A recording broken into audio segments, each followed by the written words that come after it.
and welcome back to the Core Brands podcast. Today I am talking with someone who has completely remanaged how a very traditional hands-on craft can be taught in a modern world. My guests are Deirdre and Janette, the iconic duo behind Case Flower School. Together, they trained florists across Ireland and internationally, helping people make a living or pivot into a new career centered around flowers. And more than just that, their work is about freedom, especially for women who want to build flexible careers or freelance around their family life. Without further ado, welcome to the Core Brands podcast, Janette and Deirdre. I'm very happy to have you here today. How are you? Delighted to be here, Roberta. Thanks so much for having us. Yeah, we love to just talk. Thanks a million. Yeah, it's absolutely great to hear. Your problem will probably be trying to shut us up. Well, we'll see. We'll see. I think we have a lot to cover, and I'm quite curious. So I feel like I know you a little bit from all the socials and networking events, but I'm more curious to know about your family business and how everything started. But before we dive into your story, I want to ask you both the icebreaker question that I always ask my guests. So, Janette and Deirdre, if you could be any flower, which one would you choose? So, Janette, if you want to go first. I would definitely be a poppy. I have that ugly crust on the outside, but when you peel me back, I'm absolutely gorgeous on the inside. I love that. And that wasn't rehearsed. Come on, Deirdre.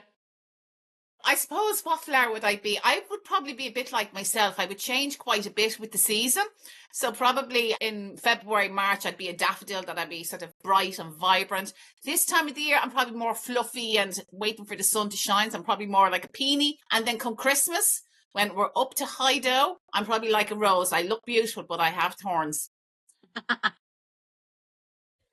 love the metaphors. Very good.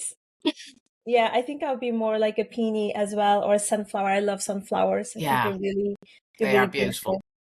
Yeah, I love some flowers, yeah. Yeah, they're really. I love most flowers, to be honest, most flowers.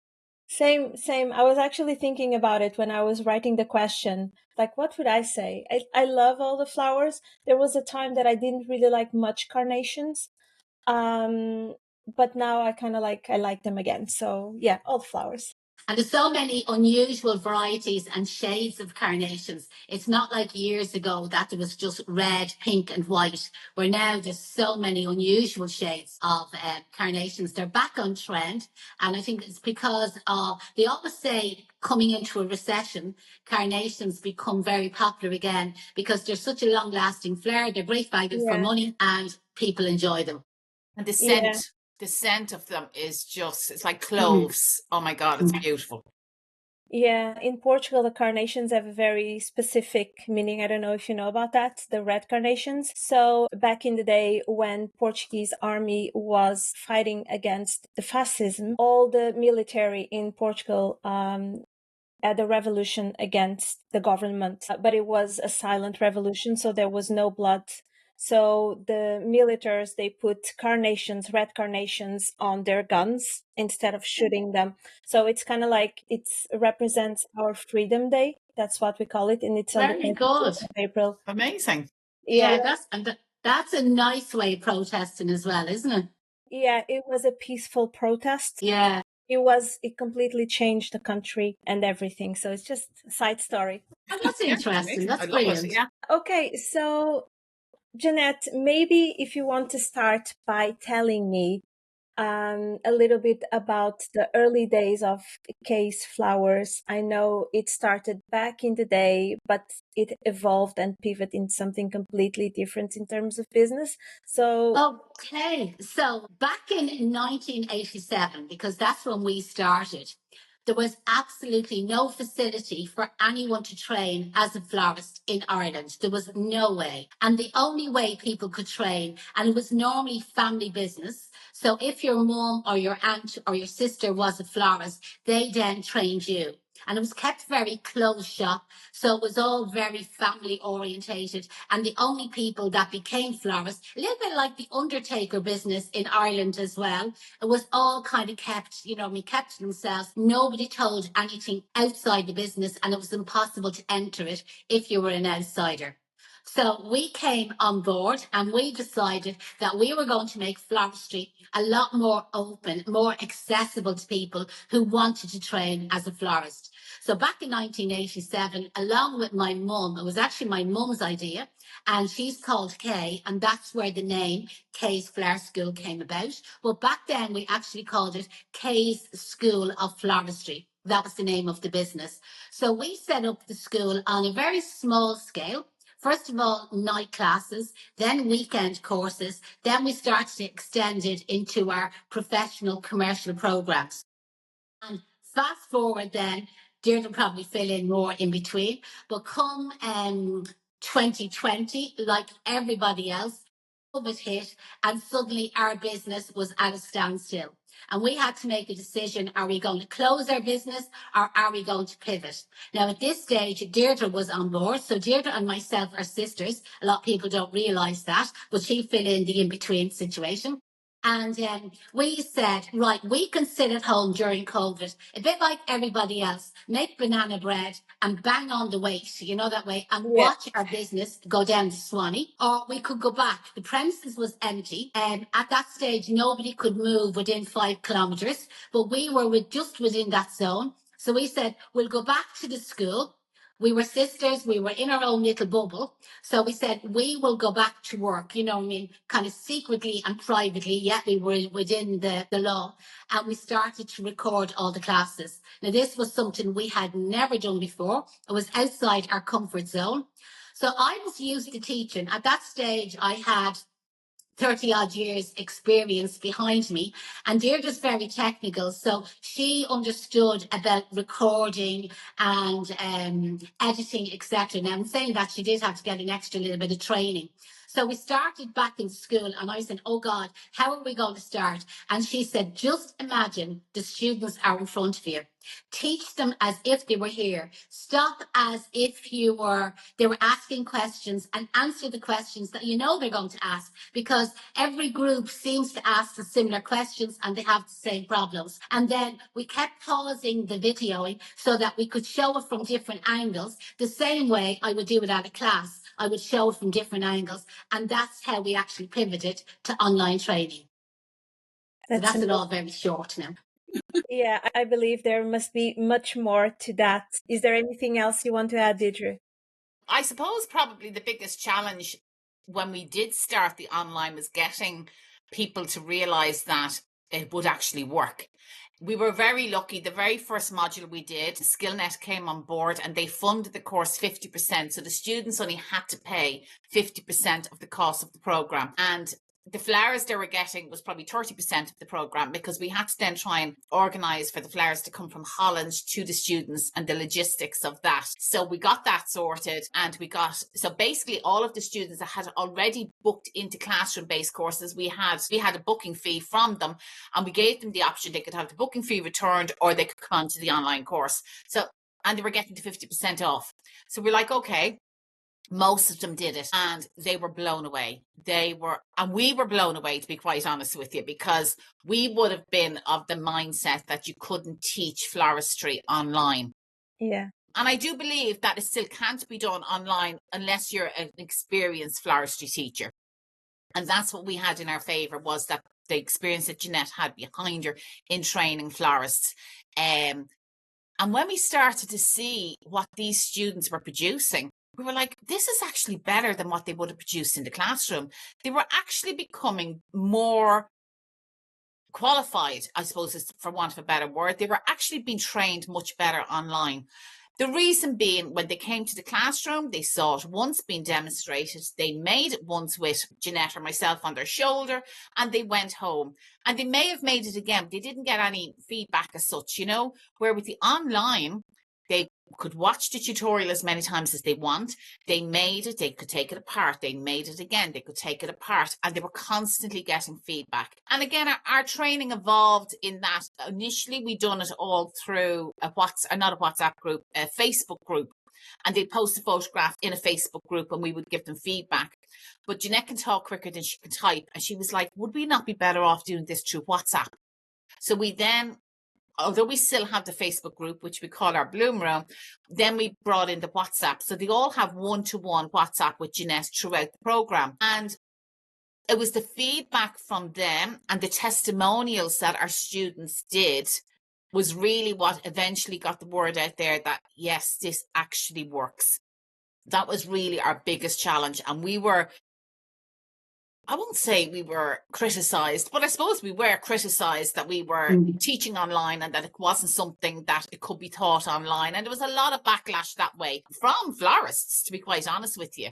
And we were like, come and experience it, come and try it and see. So yeah, so we're actually very lucky because we have hundreds of testimonials from past trainee florists that are now running businesses that advocate that yes, our online training does actually work. So I suppose that was probably one of the biggest challenges we had. And if I was to kind of add to that, like in the past, I had done online courses, not to do with flowers, just other topics. Yeah. I had done online courses, and I'll be completely honest, I found them boring, and I dropped out of most of them because I found, in my experience, most online courses, all they wanted was your money. They were all interested in you at the beginning. They got you signed up, and then it was more or less, bye-bye, off you go, you're on your own, we have your money, don't contact us, we'll contact you, and that was the end of it. So online training, not in floristry necessarily, because there was nobody else doing what we were doing, but online training overall had got and has got a bad name in some businesses. So I didn't want that. And when we were doing the classroom training, we were so personal and, involved with the students. We got to know everything about them. It nearly became like a counselling session. I knew who was having an affair, who was separated, who was divorced, who was pregnant, who was trying to get pregnant, who was going through menopause. We knew that's just the type of people we are. It's not that we're nosy, but we just got really involved with our students. And even from they arrived, it was always a cup of tea, would you like a cup of tea and chocolate biscuit and so on. So when we were going online, I said, that is what we were known for. Like, we were over 30 years in business at that stage. And that's what we were known for. Everybody loved Janette and Deirdre and Kay. They knew a lot about us personally. We knew a lot about them. We were friends. And when they were finished their courses, that wasn't the end of it. We always had this motto, once a student of Kay's, always a student of Kay's. So when we went online, I said to Deirdre, it has to be the same. It has to be the same as them coming to the school. And this is where we set up the Bloom Room, which was like an interactive classroom, but yet no classes went on in that Bloom Room. But every morning, like even early this morning, I've already been on to over 50 students worldwide. I've had a Bloom Room chat with a group, of 2 separate groups going at the moment. And they get to interact with each other. It's only a half an hour. They get to interact with each other. They're talking in the comments. I'm talking. I'm answering questions. And it's really just a very casual, we call them the live chats. And then throughout the day, they're all on, this is what we call, it's pink as well. This is our WhatsApp phone. And each student is individually saved in the WhatsApp phone. So it's not a WhatsApp group. So we always say no such thing as a stupid question. Nobody's going to be laughing at you. You can work at your own pace. And if you're a student that's struggling and needs to watch the classes 3 times and ask the same question 3 times, it's possible to do that with that one-to-one WhatsApp, where when they were in a classroom-based situation, some people felt conscious of putting up their hand and asking what we might call a stupid question. But in the WhatsApp, they don't. And even when they started to make their arrangements, they're posting step-by-step photographs in their WhatsApp, and I'm giving them some feedback. So again, if the arrangement is wrong, like I've had some girls on there this morning and hasn't been going right for them so far, but I'm able to correct them individually, and they're not embarrassed, they're not conscious, and they're able to take it apart, correct it, send it on to me, and then I say, yeah, you have a gold star, now go on to the next stage. So that's what I find is what makes our online training completely different to any other online course out there. And that's where I think we were getting the bitchiness from other florists saying it's not possible to learn online. And I say, come and do our online courses and you'll see the difference. And also when they were doing the classroom-based course, we got the flower delivery. We treated, we conditioned, we sterilised the buckets, and we had everything ready and organised for them. When they're doing the online training, they all individually get a flower delivery direct from Holland to their own homes. So they have to sterilise their own buckets, treat and condition all their own flowers, and get them all organised, which is great experience for them. Yeah. Because in real life, that's what you're going to have to do. Like, we're not always going to be in the background to do the flower work for you. And then we send them on a big box, a kit with all the materials that they need. So when they're watching the pre-recorded tutorials, they have identical materials in their box and identical flowers. Where again, with some online courses, they're demonstrating using exotic flowers, roses and lilies. And then you open up your box and there's red carnations in the box. And you're being expected to copy the exact same arrangement, which is impossible. Well, we don't do that. We send out exactly the same material. So it's a little bit like, you know, the program Ready, Steady, Cook. Yeah. And you're watching the program and you say, God, that looks really easy, but I wish I had vanilla essence, or I wish I had ground up ginger, or I wish I had, I don't know, any other fancy ingredients that you normally haven't got in the kitchen, you know? Where with our classes, you get the vanilla essence, you get the ground ginger, you get all the unusual items. They're all in the box, so you can copy the material, you can copy the arrangement step by step. That's amazing. I'm very impressed. I didn't research much into your business before the podcast because I really wanted to hear from you, and I'm actually very, very impressed. Should I ask you, Deirdre, now, from all these positives, because I see there's a lot of positives from this pivot from the present classes to the online, what was kind of like the downs of the change? I know there was a bit of a bickiness from other florists. Was there any other challenges that you have to overcome? Yeah, I suppose, to be honest with you, people think when, oh, it's an online course, or you do the course and that's the end of it. We actually probably work harder now and longer hours now than we did when we had a classroom-based course, because instead of being with us for 4 days, they're now with us for 4 weeks. Janette's one-to-one with them, and it's supposed to be from 9 to 3:30, but it's never 9 to 3:30. Like, she's back on in the evening times, or when she wakes up at 7 o'clock in the morning, she'd be on answering the WhatsApps. So that's probably, it's longer hours, but the contrast to that is we were limited with numbers in the school. We could only take 10 people in the classroom that we had in the school, which we still have the school, like we still have the premises, but we just use it as a storeroom now. Where with online, we could obviously take more people. And then, of course, when in classroom, you were limited to people traveling. And we used to always say, oh, they're going to come to us anyway, because they came from all over Ireland to train with us. And we used to organise local people in Rialto to do B&B for them. And we were like, well, they're going to come. But that going online opened us up to even more people, but also to other countries. And probably one of the downsides of that is that the time difference, the time zone can have an effect. So like at the moment, we have people in Dubai, we have people in Canada, and we have people in the States on the program, which means Janette has to go back on in the evening time or later on in the day to facilitate those people being on a different time zone. But other than that, we absolutely love what we do. I would rather have somebody come in every day in the house and clean my house and cook my dinners and do all of that, and me to work every hour that there is, because I love what I do in comparison to having to housekeep, if you want to call it. So there's very few negatives. I can definitely can feel that from you. So just going back now to the international experience and having students in other countries, how did that happen? Was there an invite? Did you actually went and pitched? No, it was, Roberta. It sort of happened organically. That because we use social media, all our advertisement is through social media. So I'm across all the platforms. So if you're looking for us at Case Flower School, across all, and when new platforms come about, I always get the same handle.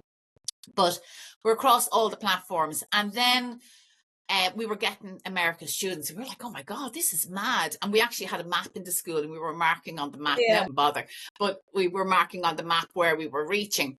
So there was a competition about 4 years ago this florist in America was running these awards, and there was Florist of the Year and all of those things. But one of the awards was Floral Educator of the Years, and we got nominated for it. And we were like, oh gosh, like what's it been? Now, this florist, she's been on Netflix. She's on the big flower fight on Netflix. She travels across America running workshops. She's a renowned, amazing florist and does weddings and events. So we obviously were nominated, and we put it across our socials. We'd been nominated, and lo and behold, we won it. And she was like, and she actually said Case Flower School from England, because she didn't know England and Ireland were different. That'll tell you, like, she had no idea who we were. So that was fine. We won it, which was fantastic. So the next year we were nominated again. So the same thing, we put across it, because it was like a voting thing. Put it across. And she contacted me and she says, I need to find out more about you guys. She says, we have never had nominations for any florist like the nominations that have been coming in for you. So we won it the second year again. She says, it's just phenomenal. She says, I have an event, this conference, and it was in Washington, Baltimore, around that area in November. She says, would you come? And I'm like, oh, this is out of our budget, because like for people to go to this event, it was like €5,000. And I said, like, for both of us to go, that's 10 grand plus flights and all that. And she says, no. She says, you don't get, she says, there's a budget. She says, we want you to come and train our florists in America. Oh my God. Amazing. So that really opened us up into the American market. And we've been twice. We were last year in November, we were invited back again, and we were in Florida, and we done the event in Florida. And it's a bit, I suppose, like Janette was talking earlier on about our florist students becoming our friends. All these American florists are now our friends from these events. We've such a fabulous network of people. So when we were in Florida, she was like, I want to bring this to Ireland. So she says, you guys, she says, these are just amazing. She says, I want to bring it to Ireland. So she's actually bringing it to Ireland in November. So this massive conference, and she's actually going to be showcasing Ireland as a wedding venue for American florists to come, or American people to come to Ireland to get married. That's huge. It's huge. It's absolutely massive. It's going to be brilliant for the wedding industry in Ireland. And you know the way Americans have this dream of getting married in a castle in Ireland? Yeah. So it's actually going to be in a castle in the west of Ireland, because she has announced it here. So no, don't say where it is, no. All right, okay. It's in the west of Ireland, and it's just going to be unbelievable. And the thing is, like, she has already done, I think she said she's done 50 states in America, and she calls her workshops, Intrigue is the name of her company, and it's called Intrigue Across America. And she goes to all the different states in America teaching florists and wedding planners and event decorators, etc. So this is now going to be Intrigue coming to Europe. But at the moment, it's just Ireland. It's just Ireland, it's mad. Yeah. Like, to think Ireland is so tiny, and that we're going to have this amazing florist, you know, that way, very famous, coming to Ireland to run this workshop. I think it's very amazing as well, and you should feel proud that it was enabled through your work and through yourself. Absolutely. And you know what? Like, the weddings that Sarah would do, or that like the florists that go to these events do, are out of this world. Like, you wouldn't get that many people in Ireland spending €25,000 on flowers, never mind the wedding, right? On flowers alone for their weddings. Like, it would be all the luxury end. And already you can sort of see the bitchiness in the flower industry. So you wouldn't get them flowers. And I'm like, but you won't get those weddings if you don't showcase. So if she's showcasing Ireland as a venue to get married, all these American florists are coming to learn from her. But what about the people that are coming to get married in a few years' time? They're going to want a florist in Ireland, or they're going to have to bring their American florist with them. You know, so they're going to want florists in Ireland to do these big luxury. And there's very few of them in Ireland that are doing. I mean, there is some amazing big event florists in Ireland. But it is. It's, do you know what? It's sort of a bit of a pinch me moment, Roberta, to be honest, that we have caused this ripple effect to happen, which I just think is amazing. It is really amazing. Congratulations. Really, really good. What about your students? I was wondering if one of you could tell me any success stories from your students, anything you want to share? we probably have How long have you got? hundreds of success stories. I suppose to kind of say in general that most of the awards in Ireland and the UK as well. So when they have like Wedding Florist of the Year or Florist of the Year or Wedding Florist for Connacht, for Leinster, for Ulster, for Dublin, the different counties, it's always like 99% Yeah. of the time, it's a past former student of ours who actually wins that award. You know that way. So they wipe the plate, or there's 3 or 4 of them all up against each other. You know that way for the same award. And the other thing I would say, like over 80% of the florists in Ireland that are working in flower shops are all former students or the staff or their staff is of Case Flower School. And like say on our own doorstep, we live in Rialto, we work in Rialto, Dublin 8, and I call her a friend rather than a former student. And we know her that long, and this is what happens with us. We get attached to them, do you know that way? And they do become friends. But Heather is her name, and she owns a flower shop called Flower Pop in Kilmainham, which is 5 minutes from us, okay? And she would have opened her business, 3 years ago? And we got to know Heather, like maybe about 6 or 7 years ago. We actually did her wedding flower crown party. Do you know that way? So that's how we got to know her. We then had, when we were 35 years in business, or 30 years in business, 30 I think years, it was. yeah, 30 year. What was it called, Deirdre? Scholarship. A scholarship. And Heather actually won the scholarship where she actually got completely trained from us. And she eventually, as I said, about 3 years ago, has opened her own business. At this particular moment, she's moving into a huge premises. She's definitely one of the big florist event decorators, corporate florists, isn't she, Deirdre? Like she's She so would be successful. one of them. Yeah, absolutely. She has 4 florists working for her, and 3 of them are students of Case Flower School. So that doesn't tell you, you know, that way. Like But you know, and that's only Dublin, Janette. Like if you look at John up in Bouquets to Banquets up in Cavan, another award-winning florist doing fabulous events up there. There's Greta over in Shannon, Greta's Petals florist down in Leitrim. They're in Leitrim. Like they're all Blahna Kerry down in Waterford. Like there's flower shops just all over the place that they started out with us. Now, like we're not the reason that they've grown to where they've grown. They've obviously continued on and they're good business people and everything else. But they started their journey with us, and we remember that day that they started. Particularly, I suppose. Sinead in Adonis Florist up in, she's in Dublin city centre. It's one of the oldest flower shops in Dublin, and one of our students is running that, and again very successful and has won lots of awards. Leah up in Rathgar, Anna Blooms. We could go on for hours. Like what's going to happen now when this podcast goes out? They're all going to be like, why didn't you mention me? Why didn't you mention me? That's what happens when you start mentioning names. But and then obviously in the UK as well, like we've Danielle over in the UK, Danielle Walker, she's winning awards left, right, and centre.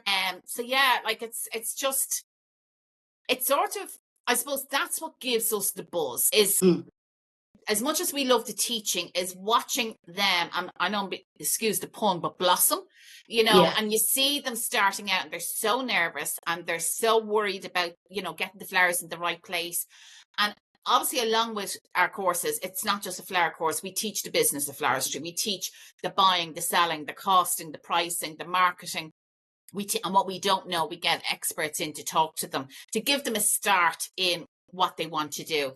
But it's seeing them come from one place and literally end up somewhere completely different. I suppose the majority, 80% of our florists have come from the corporate world, and maybe they have gave up their job to have their children, or took a career break to have their children, and now their kids are back in school and they're looking for something different. Accountants and nurses are probably the 2 that we get most of.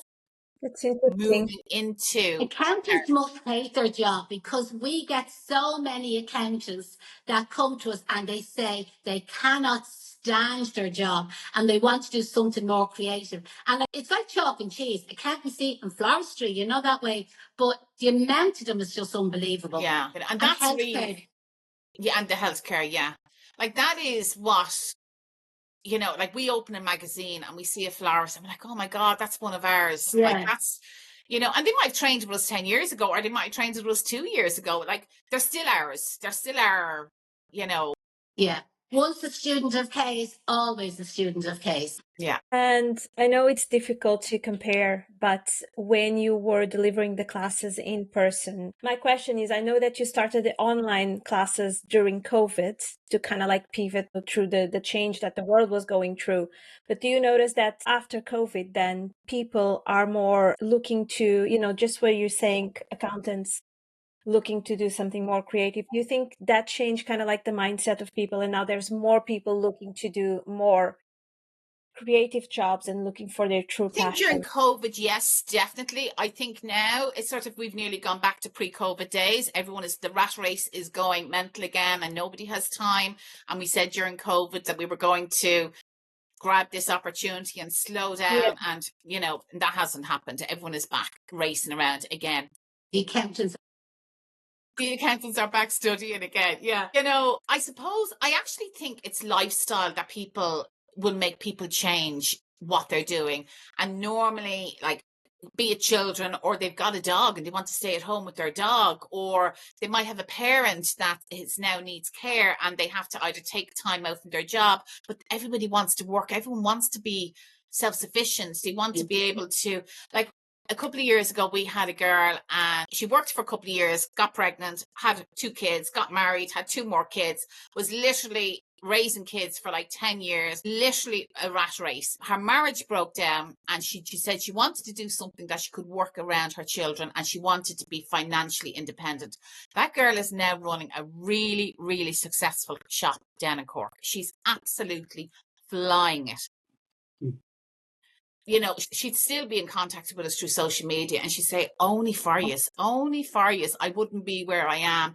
Like, my kids are going to gymnastics and going to swimming lessons because I can afford to pay for them, because now look, she done it all on her own. Like, she done it herself.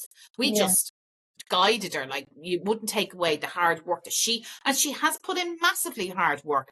But it's them stories that really make you, I suppose, and we do get men, but being women in business, I suppose we're very much supportive of women in business who want to be independent and want to achieve something for themselves.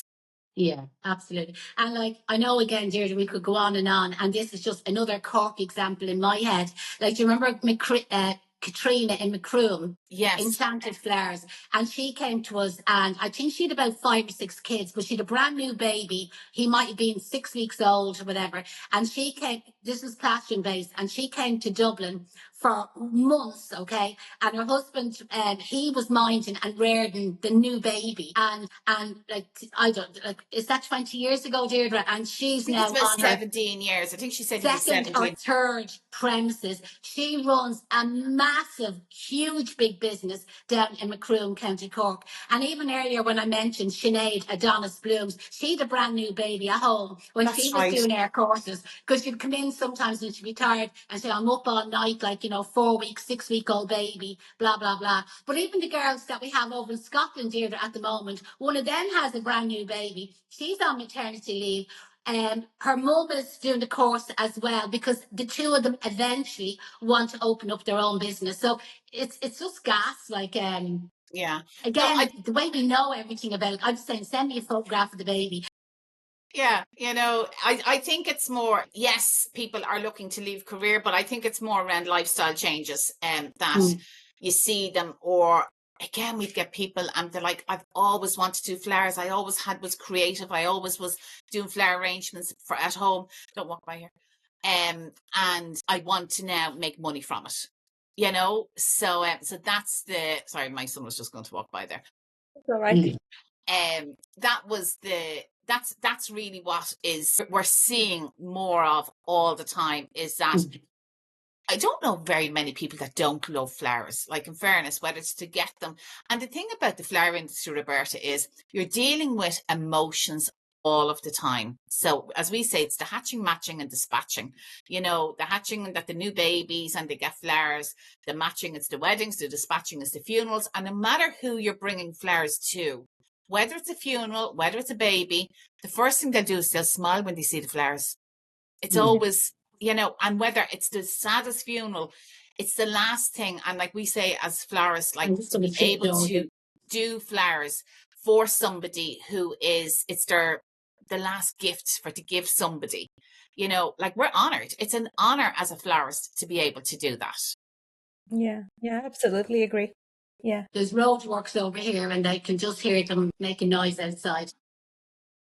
So we're about to finish up, but I would like to ask you. There's lots more to say. We can do part 2. Let's do part 2 when the event comes to Ireland in November. Exactly. Yeah, yes. But before I let you go, I would like to ask you, so let's say someone is looking into exploring a new career in the flower industry. What would be the next step? How do they find you? What do you offer for people that are looking to explore? Okay, well, across social, we're at Kay's Flower School, and we actually have a free taster course. So again, to try and alleviate people's fear of training online, we have a free course so they can actually see what it's like. So it's a fabulous arrangement that they learn to make, but they can actually see what it's like to train online with us and where they can fast forward and they can stop and they can pause and all of that. So if anybody is interested in the taster course, drop us an email or a DM through social media, or our email is info@kaysflowerschool.com, and we'll send them that taster course. Or for people that are just into artificial flowers, we have an artificial free course as well. But yeah, and we just say, just try it before you buy it. You know, you've nothing to lose, and then you can make a decision. And one last question.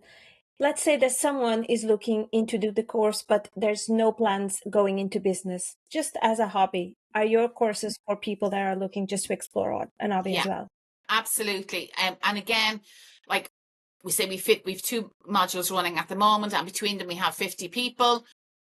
We might only get 10 of those who actually want to, 15 of them actually, well, the module 3, when they've hit there, they want to work in the business. But on module 1, it's really just to try it out and to see, and then decide whether they want to. Not everyone wants to open their own business, and flower shops are crying out for staff. So like we would be encouraging them to get into a flower shop and to work in a flower shop and get the experience, because like any business, you have to build up experience. Like you can learn anything. As I say, like, would you let a doctor who knows how to do heart surgery on you for the very first time, not having done it with other people first? And wedding flowers and all of that is exactly the same thing. You know, you really need to build up your experience, build up your speed, and that'll happen in a flower shop or a wedding florist or freelancing. Yeah, that makes sense. Thank you so much, Deirdre and Janette. It was an absolute pleasure to have you here today. I will make sure to share your links on the show notes and the free course link as well. And wish you a great day, and I'll speak to you soon. Thanks for having us. It's brilliant to talk to you. Thanks a million. Thank you. Bye. Bye. And that's a wrap for today's episode of Core Brands Podcast. I hope you found insight, inspiration, or even a little nudge to take action in your own brand journey. If you enjoyed this episode, I'd love for you to subscribe, leave a review, or share it with someone who would find it valuable.